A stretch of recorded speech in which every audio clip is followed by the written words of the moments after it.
पूरा वीक अभी तक ग्रीन एनर्जी, क्लीन एनर्जी या फिर रिन्यूएबल सेक्टर, इस सेक्टर के लिए अभी तक ये पूरा हफ्ता नेगेटिव ही रहा है।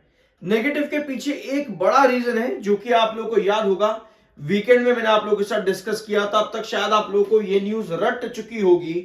ऑल सिर्फ सुजलन में ही नहीं, वारी energies, NTPC green, premium energies, Adani green, Suzlon energy, इस पूरे सेक्टर के इन सभी रिन्यूएबल स्टॉक्स के अंदर आपको गिरावट देखने को मिल रही है।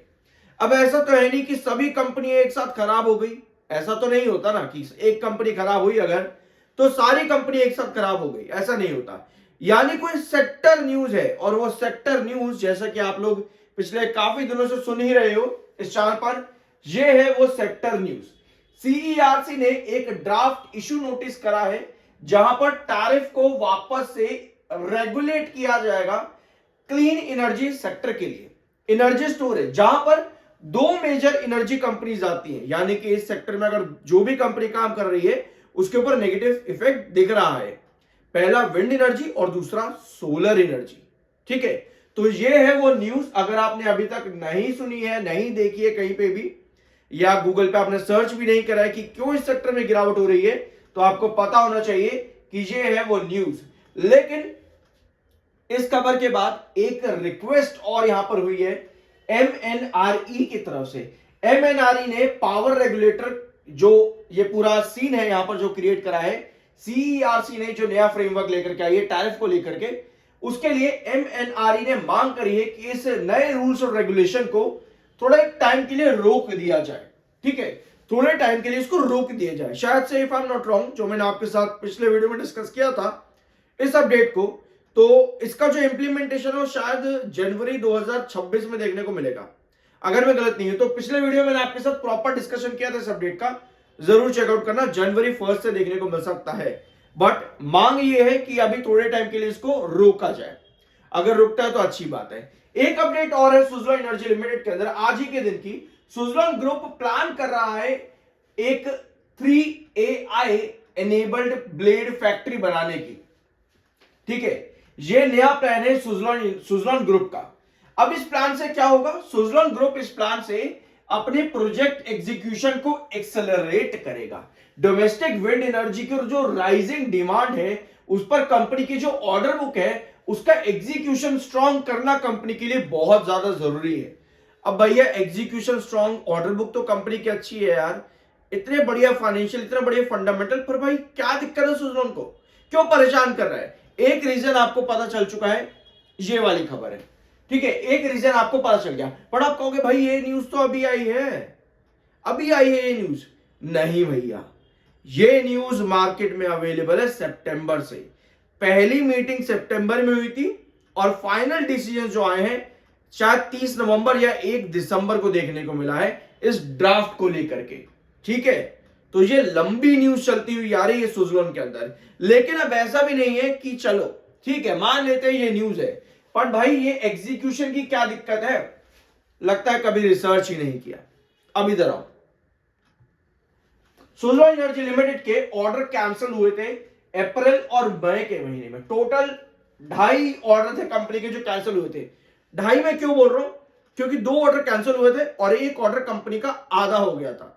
मतलब जो 3 ऑर्डर कंपनी को मिले थे उनमें से 2 कैंसिल, और अगर एक order 100 megawatt for example 100 megawatt का था तो वो 50 मेगावाट पर कट कर दिया गया था।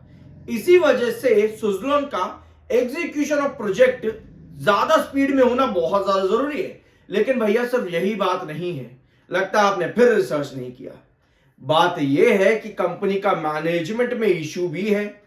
जून 2024 में आपको याद होगा कंपनी के मैनेजमेंट में एक रेजिग्नेशन देखने को मिला था, जिस रेजिग्नेशन पर एक्सचेंजेस की तरफ से सवाल पूछा गया सुजलॉन से कि भाई ये रेजिग्नेशन क्यों है, मीनिंग तो बताओ, उसका मतलब तो क्यों है भाई ये रेजिग्नेशन। तो सुजलॉन ने थोड़े टाइम बाद इस रेजिग्नेशन का जवाब देते हुए कहा कि भैया उनके अपना मर्जी थी इसलिए उन्होंने रिजाइन किया। लेकिन जो उनकी तरफ से जिन्होंने रिजाइन किया था, मुझे उनका डेजिग्नेशन तो मुझे याद नहीं है, लेकिन मैंने आपके साथ 2024 में भी ये अपडेट डिस्कस करी है, 2025 में भी कई वीडियोस में डिस्कस किया है, और 2025 में भी आपका एक रेजिग्नेशन आया था रिसेंटली, मुझे याद नहीं उसका भी डेजिग्नेशन क्या था। सॉरी, रियली सॉरी, बहुत चीजें मैं डिस्कस कर चुका हूं। सब चीजें याद रखना मुश्किल हो जाता है, ठीक है, बट देखना आपको चैनल पर सब मिल जाएगा।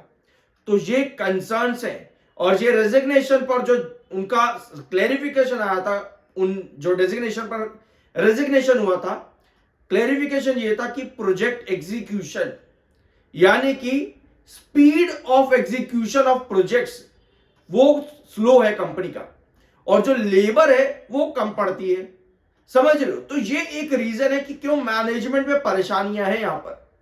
तो कोई भी कंपनी में मैनेजमेंट में परेशानी हो, उसका बिजनेस एग्जीक्यूशन ही अगर स्लो हो तो दिक्कतें तो आएंगी। रिसेंटली कंपनी के सीईओ ने स्टेटमेंट भी दिया था कि हम अपने एग्जीक्यूशन को स्ट्रॉन्ग करेंगे, और उसके लिए कंपनी ने लैंड एक्विजिशन भी किया था।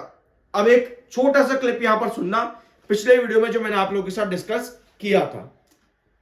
कोई भी सेल ऑफ की कैंडल इस डायग्राम के नीचे कुछ इस तरह की आपको गिरावट दे सकती है, ठीक है। तो लास्ट वीडियो के अंदर एक छोटा सा मैंने आपके साथ 2 सेकंड का क्लिप ये लिया है।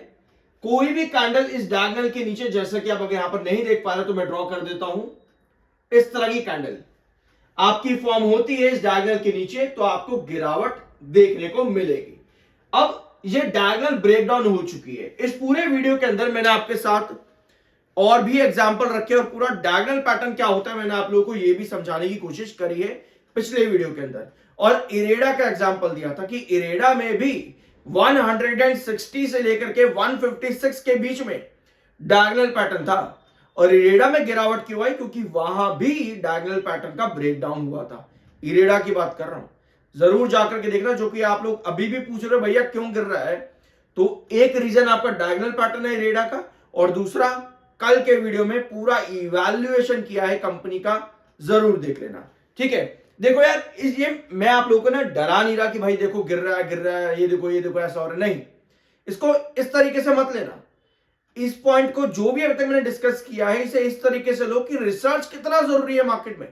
अब आप कहोगे भैया गिर रहा है तो रिसर्च लेकर के आ गया, सब अवेलेबल है चैनल पर। आप पहली बार आए हो तो आपके लिए यही होगा कि भैया रिसर्च करके आप आ गया तो आप क्या बता रहे हैं। अगर आप पहली बार आए हो तो आपके लिए ऐसा होगा कि भाई नया नया आया है कोई बंदा, बता रहा है कुछ बकवास। अगर आप रेगुलर हो तो शायद आप लोगों को सारे पॉइंट याद होंगे, नहीं याद होंगे तो आपको ग्लिम्स तो याद होगा कि हाँ भैया ये बंदा लंबे टाइम से लगा पड़ा है, ठीक है। मार्केट एक्सपर्ट्स का ये मानना है कि सुज़लोन में एक छोटा सा भी पुल बैक अगर बनता है ना तो वो मीनिंगफुल एग्जिट पॉइंट बताता है सुज़लोन में, ये कहना है मार्केट एक्सपर्ट्स का। ऑल्दो काफी सारे मार्केट एक्सपर्ट्स सुज़लोन को लेकर के कई बार बुलिश भी हुए हैं, कई बार बड़े बड़े टारगेट भी दिए। जब आप 60 पर थे, मोतीलाल ओसवाल, आईसीआईसीआई सिक्योरिटीज 70, 80, 74, 75 के टारगेट दिए हैं, लेकिन कुछ अचीव नहीं हुआ और इन्वेस्टर्स बार बार फंसे हैं। अब प्रॉब्लम यहां पर क्या है भैया, कंपनी का ईपीएस बहुत बढ़िया है, बहुत बढ़िया ईपीएस है, यानी कंपनी का रेवेन्यू ग्रोथ बहुत बढ़िया है, कंपनी में पॉजिटिव साइन आ जाते हैं, ठीक है। इसका जो पीबी रेशियो है और पीई रेशियो है वो कैसा है भैया, एक बार उसको यहां पर देखते हैं। तो जो पीबी रेशियो यहां पर है कंपनी का, वो आपको दिखा रहा है कि एक एप्रोप्रिएट पीबी रेशियो कंपनी का देखने को मिलता है अराउंड कितने पे, लगभग 10 पॉइंट्स पर। 10 पॉइंट्स अगर आप देखोगे यहां पर तो आपको पता चलता है कि सुज़लोन एनर्जी का जो एक एडिक्वेट पीबी रेशियो है वो आपको 10 पॉइंटर पर नजर आता है। जब भी 10 पॉइंटर के पास पीबी रेशियो सुज़लोन का आया है तब तक सुज़लोन ने ब्रेकआउट दिया है। इस समय सुज़लोन का जो पीबी रेशियो है वो है 11.41 पे और इसका पीई है 51.30, यानी कि थोड़ी सी गिरावट और इसका पीई रेशियो भी और पीबी रेशियो भी दोनों नीचे आते हैं तो यहां पर वापस से रिकवरी के चांसेस है, यानी स्टेबिलिटी के चांसेस है। बट हमारे पास जो न्यूज है वो इस तरह की नेगेटिव है कि यहां पर ये डिले ऑफ दिस रेगुलेशन होना जरूरी है। तो ये है कुछ अपडेट्स सुज़लोन एनर्जी लिमिटेड से related technical point of view पर चीजें जो मैंने आप लोगों के साथ यहां पर डिस्कस करी हैं। इसके अलावा एमएफआई बुलिश है, 24.8 का एमएफआई है, 32.5 का आपका आरएसआई है। आई होप कि वीडियो आपको पसंद आएगा, कुछ सीखने को मिला होगा। और जाने से पहले एक चीज और, I am NISM 7 certified, subscribe जरूर कर देना। मिलता अगले वीडियो में।